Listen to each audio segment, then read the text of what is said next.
Hi, welcome to Branding Like a Boss. Look, we've got Krystal Kitahara from Yummy Karma today, but just for those who are new to this podcast, we really focus on the behind the scenes of the cannabis industry's most influential brands and the talented minds behind them. I'm your host, Angela Pih, and today we're thrilled to have Krystal, co-founder and CEO of Yummy Karma, the sister-owned cannabis brand making waves in the wellness space. Now, she and her sister and their team have been making waves for quite some time. So we're really excited about hearing her story and the trajectory of their growth and overall commitment to cannabis wellness.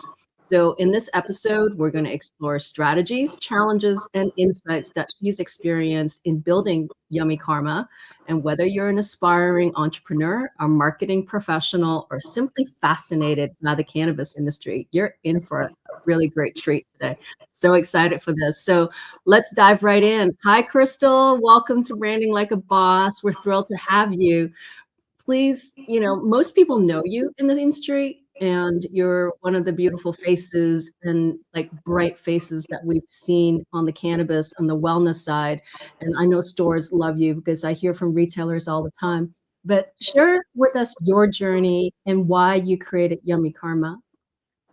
Okay, well, first of all, thank you for having me. And has been, I think, about 10 years and 7 months, because my LinkedIn tells me that. I'm actually from the Central Valley. Most people don't realize that. They think that we're from Southern California, where we live now. But not born, but raised in Fresno, California.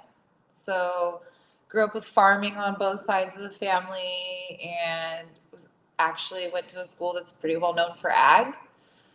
So it's interesting that I found my way back to, a plant. But I've always had an entrepreneurial spirit. My parents can tell you stories about my first company, the Cleaner Sisters, with a K, where I set up a business and was charging to clean the house, but ironically I was making my sister do the work and then taking a cut.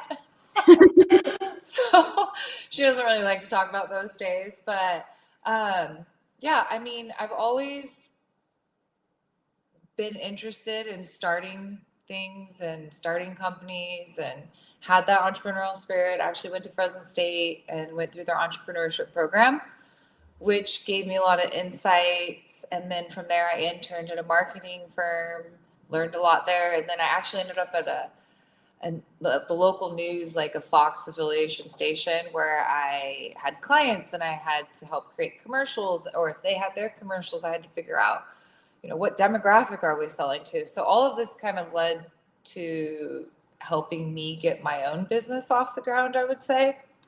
But getting into cannabis, ironically, while I was working, some of my clients that I won't mention, who I represented and did their advertising for, they were growing.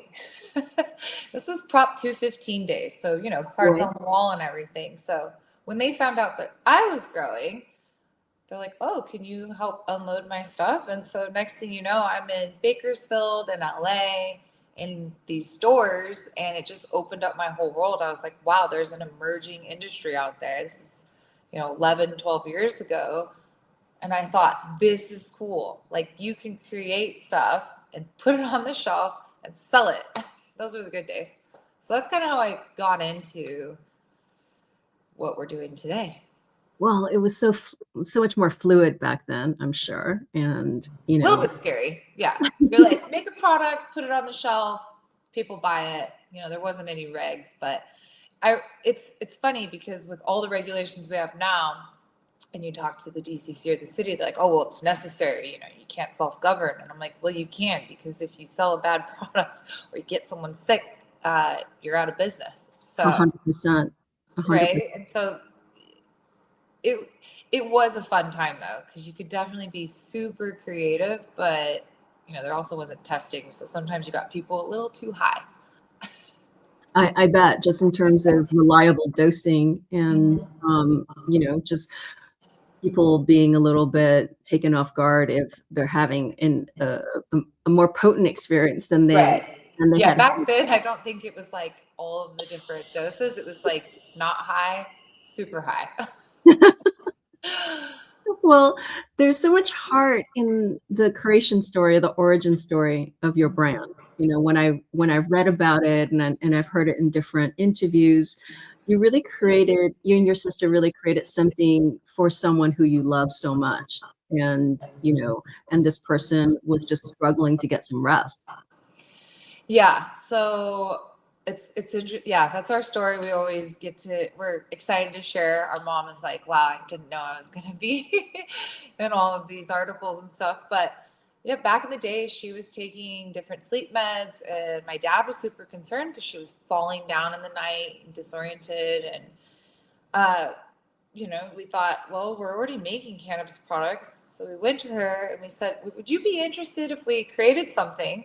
And she's like, yeah, I guess now would be the time to tell you that I have a bong in the attic. Oh, And we were like, wait, you smoke? And she's like, and things clicked suddenly. It was like, that's why she eats those weird snacks or forgets some things. So we actually worked with an herbalist to create our first tincture product, which was Drift Away. And that's where we combined it with chamomile and lavender and magnesium and a little bit of melatonin. And it was for her. And to this day, she still uses our tinctures to sleep. It's been over a decade that she hasn't had to use any sleep meds. But we've had to come up with a new product, our Lights Out, because it's like 3 times as strong because her tolerance has definitely grown over the years. developed over time. Yeah.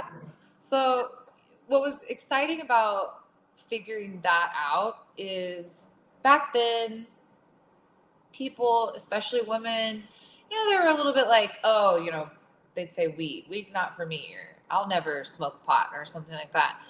And then I can't tell you like how many times I'd be talking with someone, not in our industry, just a parent's friend or marketing person or something. And they'd be like, yeah, I'd never do that. And then I'd say, well, this is just, let me tell you about the product we make. And once we explained the tincture and it's not smoking, and they were like, I had no idea you could take something like that and it's discreet. I would try that. Can I have one? So it would go from absolutely never to they wanted the product. And that's when we were like, we're on to something here, because it's going to be really important for the cannabis industry to move forward. Is it has to be normalized, right? Like there's nothing wrong with like having a blunt and that whole experience and everything. But I thought, it's not even legal yet. And it's because people have this perception of the plant, and we have to kind of expand that. And so that product really opened up our eyes on where we kind of wanted to go. Well, you're really hitting on several things, right? You know, creating something that is efficacious for someone you love, tapping into plant medicine, and also a form factor that has been such I want to say, ancient form of remedies where, we've been creating tinctures as humanity for thousands of years. Right. Yeah.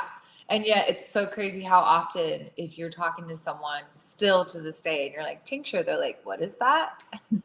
So we still have a lot of work to do as far as bringing it back. And historically it was with alcohol. We actually used alcohol way back in the day, like originally. And then we went on to glycerin, like, we kind of evolved. But yeah, tinctures, it wasn't the sexiest market to pick. But we find it very advantageous as far as dosing, and it's just like an easy beginner way to get in, I would say. Well, the competitive landscape has changed a lot in wellness, and especially for tinctures, right? Right. You've got some of the yummiest flavors in the market. Yeah, we definitely went in a different direction. I mean, it's typically known as being very medicinal, and a lot of and even the packaging's kind of downplayed. And we're like, how can we really spruce it up and make it interesting? I mean, we're a team of mostly women. You can't help it. A lot of women, like at least myself, when I go shopping, it's like, ooh, bright, shiny objects. So shop with our eyes. We wanted to make them fun as well as functional. But at the same time, like as fun as you want to make it, you still have to do a lot of the education when it comes to the packaging and explaining how to use it, just because it's still foreign to people, I would say. But yeah, flavor was definitely something we said, there's just, I don't personally love the taste sometimes of cannabis when I'm eating it. And so it's the same with my mom. And it just kind of went with that same idea that if people are new to it and they're kind of like, I don't really want that, then they don't really want it to smell like that. Flavor has been something that we've just had so much fun with too, right? Well, how do you come up with the naming? Because, I've heard retailers say that they can't keep, the birthday cake off on the shelf Oh, because, yeah. yeah. So the naming of the company or the naming of the products? Because we Well, have fun with both, but wherever you want to go. We can start with the brand name because we haven't touched on that, and then we can talk about, how you come up with naming. Because I see a lot of cues from beauty and skincare. yep, When nope, you're shopping Yummy exactly. Mama, it has that type of skincare Sephora type feel when you Right. It's standing in funny front of because the shelf. we take a lot of our ideas from what we see. So running through a few examples, because we haven't always made tinctures. We used to make chips, and people are like, I "How?" remember you made edibles Yeah, and snacks too, and that was your sister brand. Yeah. yeah. Well, it was under Yummy Karma, so Yummy Karma was kind of known before as like the chip. Like I used to get called the chip girl, and people are like, "How did you land on that?" And it's like, well, when we started making edibles, we're trying to make chocolate, we're trying to do all kinds of things, and then we took a trip to the grocery store because we're like, let's look at what people actually can eat every day, right? I don't want to eat a chocolate bar every day. I mean, I want to, but I'm not going to. So we're going up and down the aisles, and all of a sudden we found ourselves and we're like, oh my gosh, there's an entire aisle of chips. Like I was like, this is something people actually eat every day. So that just was an idea that came to us that way. With our other brand, High Gorgeous, yes, we make a point to go to Sephora or go to Ulta or we just actually took a trip to South Coast to go through Bloomingdale's, Yep. The cosmetic section, corner. Yep. pick up the product, look what's coming out, what's it smell like. So we have a lot of fun with that. And another thing we've done in the past is Kate Spade used to be my inspiration 10 years ago. We did popcorn, and people are like, this bag is so eccentric. It had stripes. I was like, yeah, she had a line of purses that came out that looked like popcorn bags. Yeah. So we've always wanted to have fun with the look and stuff like that. And when it comes to naming, oh my gosh, when we're coming out with a new product, it's one of our favorite things. We have a group chat and we just start naming, like putting, some of them are outrageous, but we have a lot of fun with the name because you want something memorable. A lot of times when customers come in and they've been recommended a product, they're like, they get confused with things like 30 to 1 and Yep. 20 to 1. And it's easier for them to be like, someone recommended just peachy. Like they can remember that. So, that's just always been part of what we've done. And to go back to how we came up with Yummy Karma, in college, my last class, I guess you could call it senior year, but it took me more than 4 years to get that done. We were encouraged to write a business plan, but also start a business. And I thought, well, I'm going to start the business. And back then on campus, this was the heyday of like energy drinks, and all we had was energy drinks, sodas. And I thought, where's the organic orange juice or the juices? And so I decided to create an honor system cart that I basically partnered with an organic farm. I'd go pick the oranges on Sunday. And then every morning I'd get up and I would juice them, bottle them, leave them in a cart. I wielded a cash box to it. And people would come and buy like 50, 60 bottles throughout the day and just drop Wow. their cash into the box. And I went off the honor system because obviously I need to go to class, right? But I'm making money while I'm going to school. So I looked at the Scandinavian countries and they have markets. They do this with markets where they trust people to go in and purchase just because, they're a small country, so maybe it's a little different. But I thought, well, there's eyes on the cart. There's always people walking around. People would kind of be weird about stealing.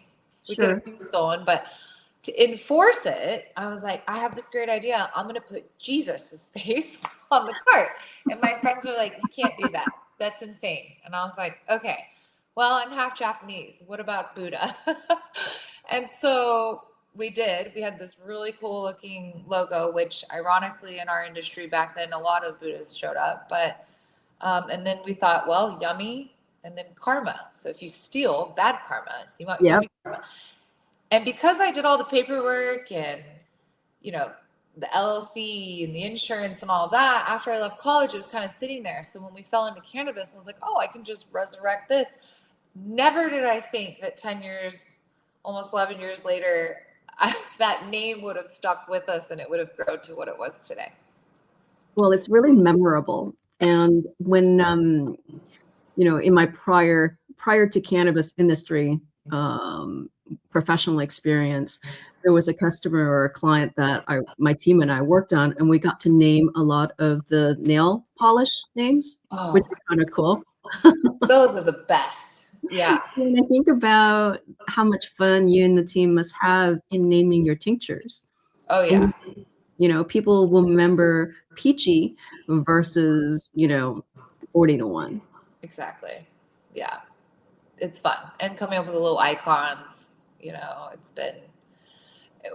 we did the rebrand and everything. And that was the part where we were like, wow, we get to do this again and make it cohesive. Well, what instigated the rebrand? Like where did you come to as a team that brought you to the realization that you needed a rebrand? Because that's a big deal and a reinvestment. Oh my gosh. Yeah. It took over a year. It was wildly expensive. It's hard to change all your packaging and your marketing and your catalogs and everything. But so what would happen is, we had been making them for so long and we came up with like our first set. And then we're like, ooh, let's do a get baked set. And we made birthday cake used to be in the shape of a pie slice. So it would come in the box looking like a pie, which was I remember cool. that box was yeah. But we hated making it. It's so much harder to make a triangle box. It slows down production, so we don't do it anymore. But, and then we're like, ooh, let's have lights out be glow in the dark, and let's make pride with rainbow. And what happens is then you go to the store and they're carrying 6 or 7 products and there's no cohesion. Yeah. Right? So like it doesn't look like one brand. So that people would not put 2 and 2 together that birthday cake was made by the same person that makes lights out. And in the same way, it would drive our now CMO, Casey, in like crazy because she'd have to make a flyer for something. And she's like, these don't go with each other. And there's just like on the website, so we had to take a step back and think like big picture, where are we going? And that's what led to doing the full rebrand, which was also really fun because we got to come up with just like who we are. We rebuilt like what's our 10-year vision and what are our values for this company, and that's a lot of what also makes Yummy Karma so great is we have a team of great individuals who they love what they do. At least I hope they still do. But we like to wake up in the morning and enjoy what we do. And while that's been hard with the ups and downs of the industry, being able to be creative and see things brought to life and come up with new products has just been, I think, one of the most rewarding things about this entire experience. Well, you brought up that point about, looking at who the brand is and really going through the mechanics of that whole journey. I would say a lot of teams might not really understand how incredibly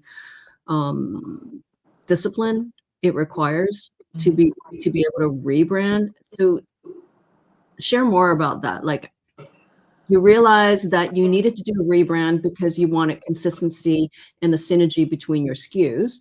So that was a challenge or a problem that you saw within your business, right? But then to go into the strategic exercise of going through that, I mean, like you said, it took some time. So it took over a year. Really valuable. Right. And this was also kind of like COVID times, right? So one thing that made it a little bit easier for us and difficult for High Gorgeous, which is our other brand, is that we didn't have anything. We couldn't even do High Gorgeous, right? Because during COVID, our supplier shut down and only made hand sanitizer. Yeah. So we're like, great, we'll just focus on Yummy Karma. We were fortunate enough to work with some great consultant and an agency, and they gave us these questionnaires, and I sail as well. So it's kind of one of those things, like, you have to have a direction of where you're going. And I was like, we don't want to do a rebrand ever again, because we had done packaging ones and it kind of became a joke in the industry. Like, oh, Yummy Karma, new look, new year, new look. I'm like, we're not doing that anymore. We'll stick with it this time. But yeah, I mean, before you go into growth, it's so important to make sure that the foundation is laid, right? Because like I said, everything that everyone on our team, what we put in, it's because we all have kind of the same mindset. Some of the things that we totally believe in is work hard, play hard, right? We call it, it's our 50-50. And basically always be better. So we just are always trying to improve stuff. But at the same time, we're like, we still need to have a consistent base. And that was finding our voice. Why do we do what we do? What's our differentiation? I mean, for us, what we love getting the most is customer feedback, even honest feedback, where they're like, we hate it. But especially those stories that are like end of life ones are really hard to receive. Yes. Or like, I gave this to my dad, and so we just did it again too with High Gorgeous, and we call it we follow the US system, so our vision traction organizer. And it's just on point, right? Like, what's your 10-year picture? Where do you want to be in 3 years? Where do you need to be for 10 years? And then in 1 year, where do you need to be to get to the 3 years, to get to the 10 years? And then from there, we break it down by quarter. So what do we need to get done in this next 90 days? We didn't have that with Yummy Karma. So that was like, thank goodness we had more support for that. With High Gorgeous, we've been able to do a lot more of this independently with what we've learned. But it really is so important, I think, especially when you're very entrepreneurial or creative, not get distracted by the shiny squirrels or whatever, and to stay focused. Because I can't tell you how many times that I'm like, and we've made mistakes. I'm like, that's it, we're gonna make concentrates. Totally did not work. Stay in your lane. Or just, I get very passionate. And what I've also told the people who work with me very closely in this company, I'm going to have 20 ideas, maybe one is good. Because for a while, my team would be like writing them all down. And I'm like, no. Or they'll be like 2 weeks later, hey, like, you said you want to do this. I'm like, I did. So you got to be very careful. I've realized, as in my position, whether you're like a CEO or a president or just an owner, or you have 2 people working for you, that you're guiding the ship, right? 100%. And so it helps when you have that written down and you've worked on it, and the team, and you agree with each other. This is what we're doing, right? This is our vision. This is our voice.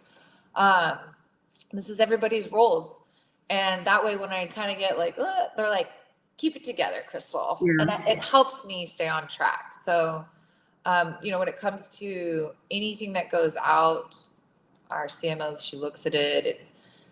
Is it the tone? Is the voice? Nothing goes out unless we've made sure that it aligns with what we've agreed to is the brand.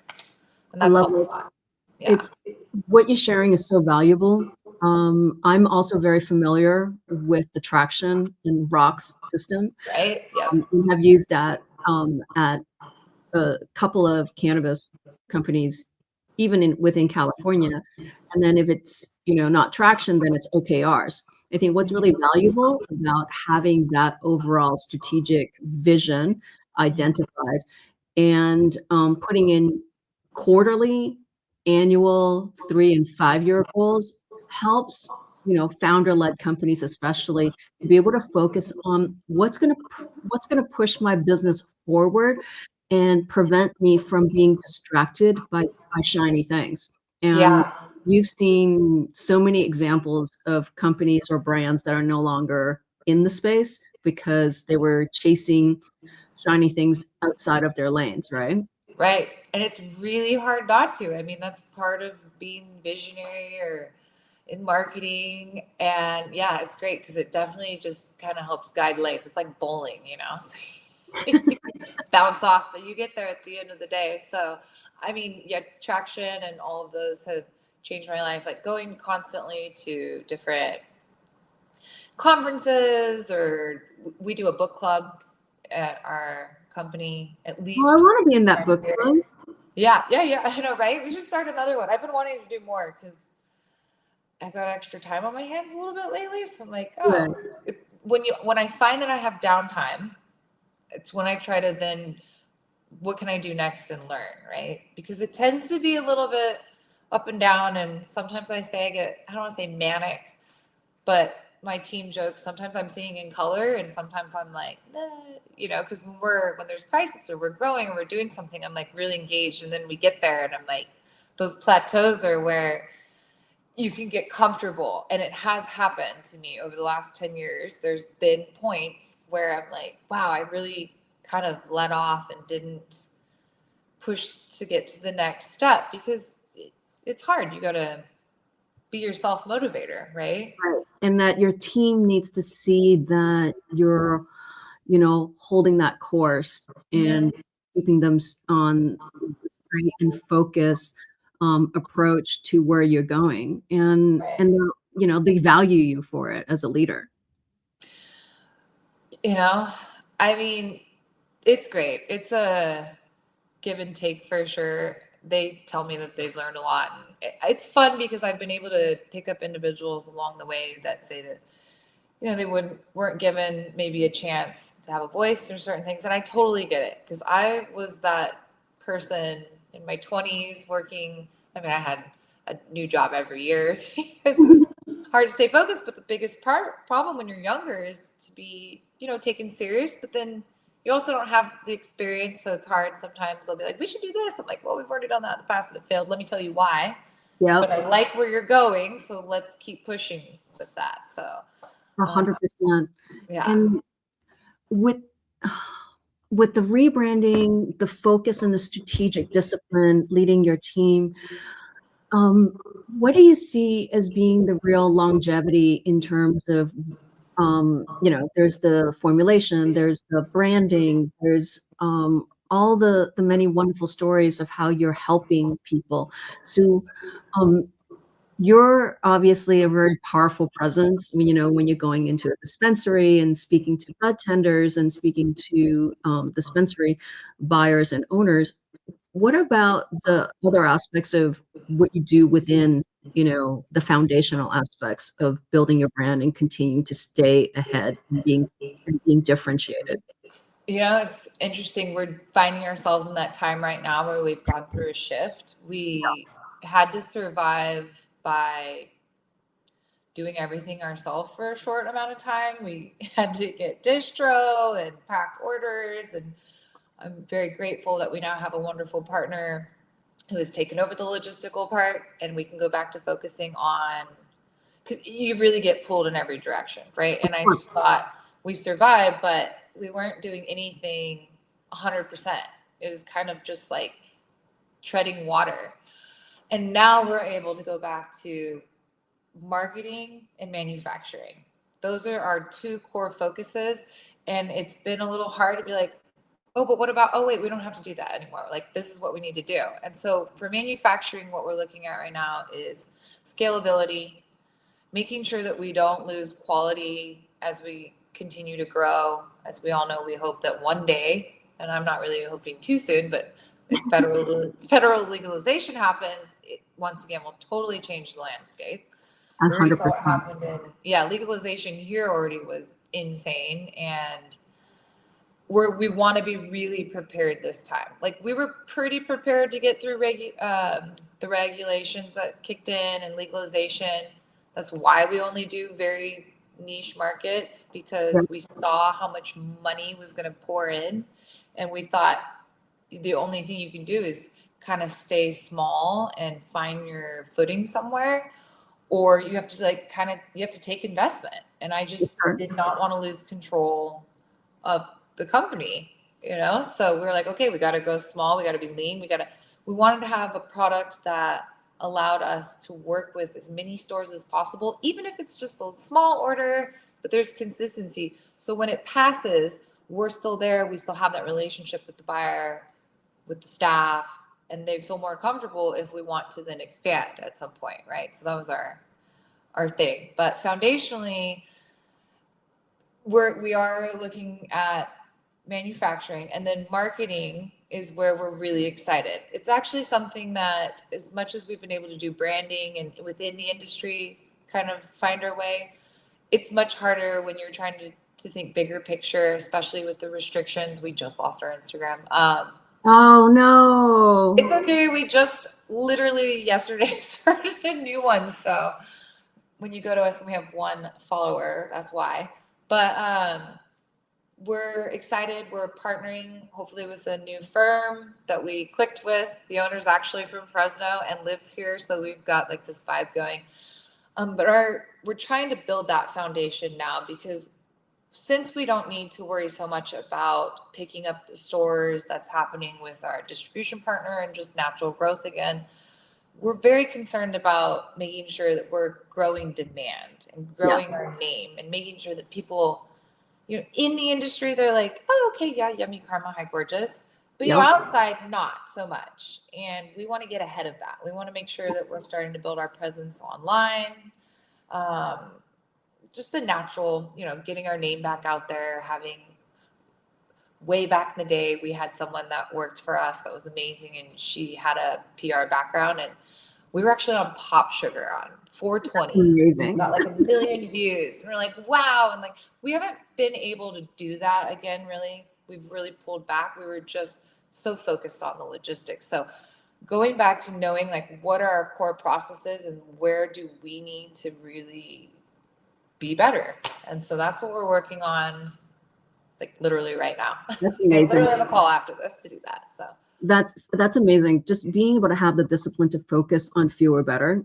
I've worked with companies within the space that have 300 SKUs, and you go, okay, let's look at the performance of your SKUs and start rationalizing what's underperforming. You don't have to be like the number one brand or even the number two brand. You need to be a profitable brand. Yeah, that was a hard lesson to learn.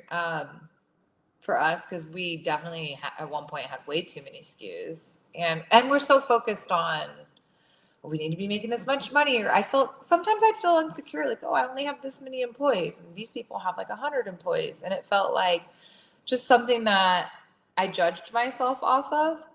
Versus now, it's like, because we've kind of refocused and we look at numbers and we know our numbers very well, I'm like, oh, I don't actually need to be, like you said, number one, I don't want to be the biggest, the best. With that comes a heavy burden. And I think just finding something that you're comfortable with, that you're like, I could live with this and be very happy. And it's been rewarding to not just be so. I mean, I live in Newport Beach. It's hard not to be like, look at what everyone else has, but you don't really. I'm going to be 40 soon, so I'm like, you don't really gain. You start to learn where you find happiness, and it's definitely not in the short term. No, not at all. And in chasing something that might not really be for you, right? Mm-hmm. Exactly. And being protective of your brand, being protective of your team, being protective of your consumers, and how you're changing and affecting their lives through the benefits of Yummy Karma. So these are all incredibly heartfelt intentions that you're putting out there. For the audience, it's crazy that we're in the first few days of the second quarter of 2025 already, and it just felt like, oh my God, the train hasn't stopped since 2021. What's ahead? Like, what can we anticipate for the rest of the year? And what do you have planned? I know, like this year has already been so exciting. We just wrapped up Hall of Flowers, and I think Which is amazing. Your activation, your team. It was literally magical. After working so hard for so many years, seeing a vision come to life. And that was partly finding another company that got it. And they're like, yeah, we can do this. And that alone was just cool. So we can't wait to take that booth everywhere. just getting the feedback from it. For the rest of the year, yeah, I mean, our next 90 days, like I said, we're just really focused on getting our marketing vision down again, I guess you could say. We're determining our rocks, and we do have some exciting things coming for High Gorgeous. We've been R&Ding for over 6 months on a new product line. And so that's always exciting, but a little nerve-wracking when you're going to put something new out. Luckily, it's still in topicals, so we're pretty comfortable with that. But we're getting ready for growth, I guess is what you would say. We've come out of a downturn. I mean, I'll be the first to say it. Like, we caught our downturn a little like later than some of our competitors. And I'm a transparent person, so I'll tell you, I was looking at data and I'm like, oh, look at them. They're all sliding and we're fine. You know, I realized should have been a pretty good indicator of what was going to come, which, yeah, we've been on the downslope. It's been hard. We've had to lean out. We've had to cut back. We've had to let people go. And that's part of running a business and having to make those hard decisions. And some of them I probably should have made sooner, but being younger and learning the hard way tends to be how it goes. So we were able to recorrect on a lot of stuff. I feel much more confident. And now we are already in like a growth phase, which is exciting. And so it's just making sure that we're managing our resources properly and that we're reinvesting and saving money. My sister would be very happy to hear me because we did not save when the times were good. And it's that thing about staying focused, right? Because here comes the growth. Here comes like more revenue, and you start to be like, oh, now we can do all those things that we didn't do before. And then you have to be like, wait, we need to take a step back. What's important? Staying like inventory is expensive to ramp up. Hiring again, because now we need people, but you got to do it very carefully because, the last thing we want to do is overhire and then have to let people go. It's terrible. So we're just trying to be very strategic. We meet weekly to discuss the stuff, to keep our eye on the ball. But I don't know so much that the outside world will see all these changes in the next year. It tends to be we're in that phase again of laying foundation. And I think where we'll really reap the benefits will probably be next year. And that is hard to be patient, but.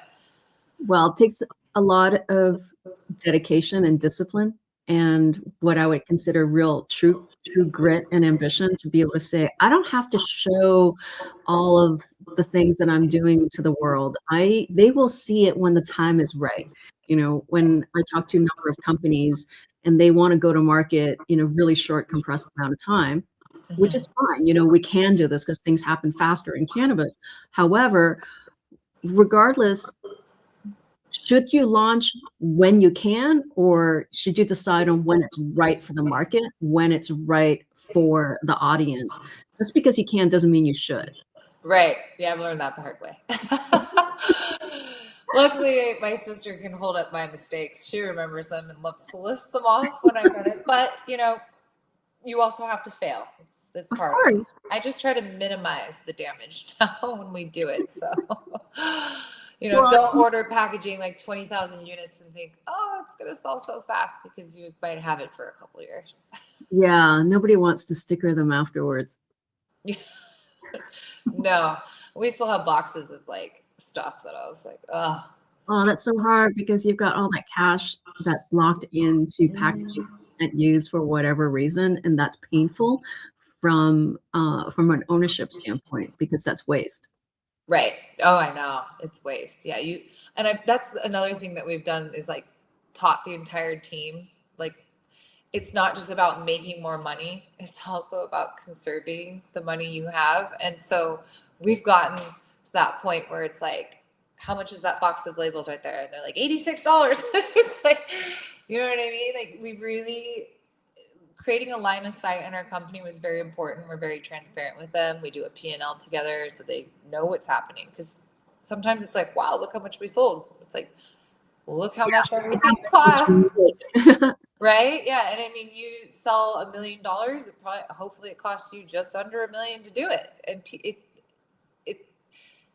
it's just been super enlightening. Like nobody just goes and makes $10 million and is walking away with 5 of it, right? So especially in this industry, taxes and I was about to say that you got to save for your taxes and license fees.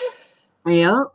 And But I that's one thing about this industry I also don't mind, because it's like those barriers to entry, the challenges. It makes it kind of fun, you know? I thought if I got out of cannabis, I was going to get into sunscreen, because I saw that, like, I did some research. I'm like, whoa, you got to get a license, you got to test stuff. People have been exiting the market because it's so hard. I was like, that would be cool. And then my sister and the team were like, we're not going to make sunscreen right now. And I was like, okay, that's fine. But we could. well, that's right. Like just because you can doesn't mean you should. Right. You've shared with us so much valuable insights and hard lessons learned. How can the audience reach out to you? What's the best form of reaching Krystal? Oh, me personally? Yeah, I mean, if everyone knows, actually, it's probably email, because I am just like not really consistent on social media or anything like that. But I'm trying to be better. So good. I have a handle. It's just my first and last name. I don't post a lot, but I will get back to you. But you know, when people want to reach out to us directly, we've been pretty good. We have a chat on our website. Oh, And we wonderful. yeah, on Yummy Karma and High Gorgeous, we check it daily.